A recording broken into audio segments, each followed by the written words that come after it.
حدیث میں آتا ہے قیامت کے روز اللہ تبارک تعالیٰ پوچھے گا ان سے، اے ابن آدم میں بیمار ہوا تو نے میری خبر نہیں لی؟ جواب میں انسان عرض کرے گا باری تعالیٰ آپ تو رب العالمین ہیں، بھلا آپ کیسے بیمار ہو سکتے ہیں اور میں کیسے آپ کی خبر لیتا؟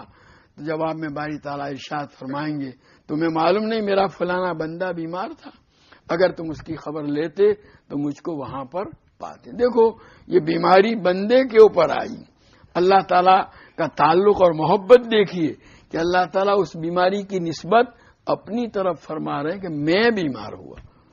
آگے فرمائیں گے اے ابن آدم، اے انسان میں نے تجھ سے کھانا مانگا تو نے مجھے کھانا نہیں دیا۔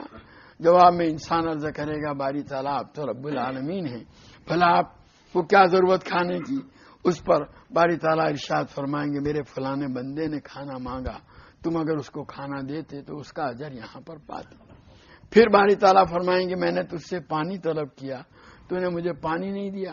تو کہنے کا مطلب یہ ہے کہ جو حالت انسان پر طاری ہو رہی ہے بھوک کی، پیاس کی، بیماری کی، اللہ تبارک و تعالیٰ اس کو اپنی طرف، حالانکہ اللہ کی شان تو بڑی پاک ہے، منزہ ہے ان چیزوں سے، اس کے باوجود اللہ تعالیٰ یوں